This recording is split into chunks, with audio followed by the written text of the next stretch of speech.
Өрөмжлөгийн аюулгүй ажиллагаа 1-р хэсэг.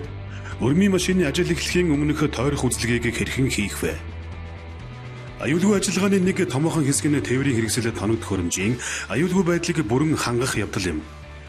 Өрмийн машины тойрох үзлэгийг ээлж эхлэхийн өмнө тухайн техникийн оператор бичлэн хийх үүрэг хүлээн.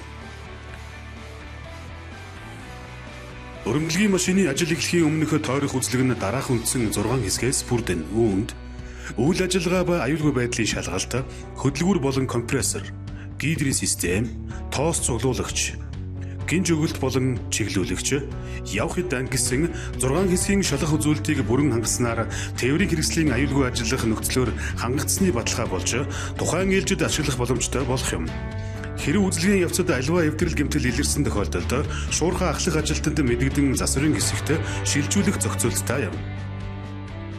Процессд болохоор тухайн ажилтнаа сайн удаж амарсан байх, тухайн тоног хөрөмжүүлэлт техникийн бүрэн бүтээл байдал, талбай тусгаарлалт ордороо тэгээд бүгдээрээ түн зорны системээр техникийн бүрэн бүтээл байдлыг шалгах үүднээс тооцоолох хамтдаа эзгэе.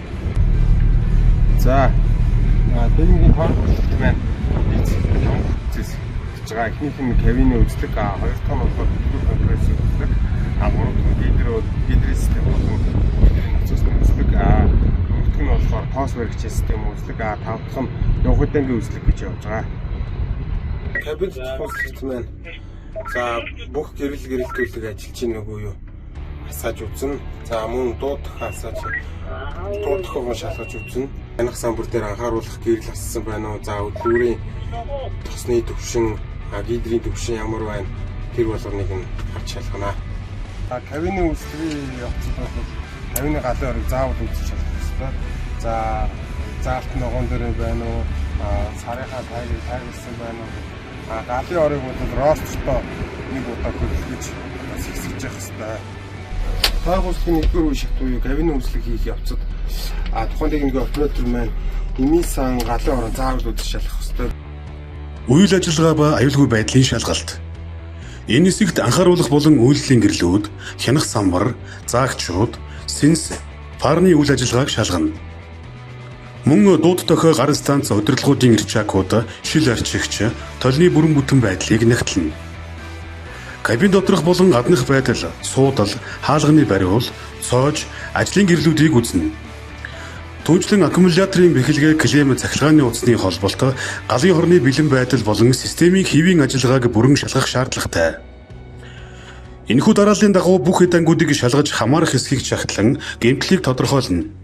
Б буюу улаан хэсэгт аливаа доголдол эвдрэл илэрсэн тохиолдолд өрмийн машиныг ажилуулахыг хориглох ба засвар үйлчлэгээний хэсэгт шилжүүлнэ. 3-р үе шат гидрийн систем болон гидрийн процессны үзлэг. Гидрийн шалгааг маань өөрөө өндөр даралт авсан байдаг болохоор шууд одоо янз бүрийн гэмтэл гарсан тохиолдолд шууд дараараа шууд үрж болохгүй. Ямар нэгэн мод юм эсвэл хатуу бийтэй хүрнэ. Үл шалганаа тэгээд янз бүрийн шалгааны тосны хооц хөдөлгөлт байна гэдгийг өдөр үзэж шалганаа. Тээврийн хэрэгслийн тойрох үзлэгийн 2-р хэсэг буюу хөдөлгүүр болон компрессор. Хөдөлгүүрийн тосны төвшин гоожилт хөргөлтийг шалгана. Хөдөлгүүрт хэвэн бус дуу чимээ байгаа эсхийг сонсож хөргөлтийн шингэн, түлшний болон турбины хоолойг шалгана. Хөдөлгүүр компрессорын агаар шүүгчийн индикатор болон радиаторын суурийн бэхлэгээг үзнэ. Сенсний ремэн дэлбэнг шалгаж радиатор болон насосноос шингэн гоожиж байгаа эсхийг нягтлана. Түлшний шугам хоолойн гэмтэл нь шатхуун халуун эд анги дээр гоожин гал төмөр дэлбэрэлт үүсэх болон хөдөлгүүрийг шууд гацаах аюултай тул тухайн өрмийн машиныг ажилуулахыг хориглох ба бүрэн засварласны дараа наривчилсан үзлэг хийж дараагийн ээлжинд ажилуулна. За тойрох үйлчлэгийн 4-р үе буюу тоос баригчийн системийг үзэж шалгах байгаа. За тоос баригчийн системийн үүрийн цоорол эдгэл байна уу гэдгийг шалгана. Мөн ластын шүүр бүгдсэн байна уу, цоорсон байна уу гэдгийг шалгана. Мөн урдаас ирж байгаа шалгалт маань цоор замдаа цоорсон байна уу гэдгийг шалгана.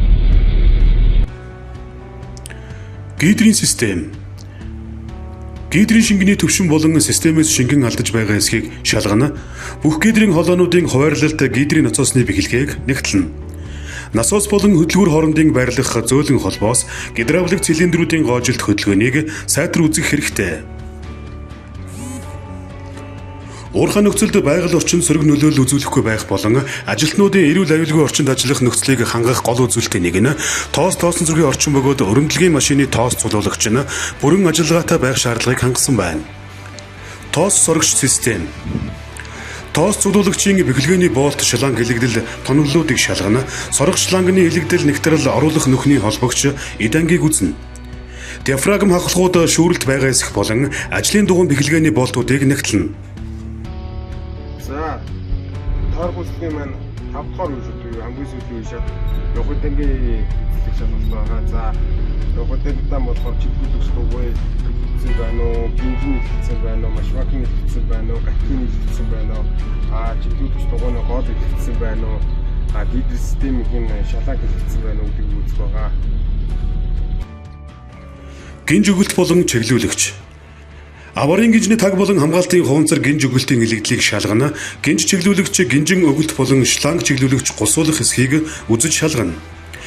Гинжний багц башмак зэвнүүд сегментийн илэгдлийг шалгана. Хөтлөгчөөс тос хоожиж буй эсхийг нягтлж хөтлөгчийн гидр мотор түүнээс гарах таг шлангуудыг үзэж шалгана. Гинж чангалагч бүрэн бүтэн байдал катки болон каткины болтууд тосгоодсон элэгдсэн эсхийг шалгаснаар тойрох үзлэг дуусна. Багнад илэрсэн альва эвдрэл гэмтлийг тухайн ажиллах хугацаанд засварлахыг зөвшөөрдөг бөгөөд ноцтой үр дагаваргүй гэмтэлд тооцно. За аюулгүй ажиллагааны гол чухал зүйлийн нэг нь бол тухайн нэгний тойрох услыг ордог. Тухайн нэгний оператор тойрох услыг хийснээрээ тухайн очирч болох аюул хэрэгслийг тодорхой хуваар бууруулж чаддаг. Тэгээд хамтдаа сая дээл 421 сита өргөндөр тойрох услыг хийлээ. Аюулгүй ажиллагааг нэлээд ажилласан. Хөдөлмөрийн аюулгүй байдлын томоохон хэсэг нь тээврийн хэрэгсэл тоног хөрөмжийн аюулгүй байдал байдаг тул ажилтнаа өөрийгөө болон бусдыг аюултай нөхцөл байдалд оруулахгүй тулд аюулгүй ажиллагааг эрхэмлэн ажиллаарай.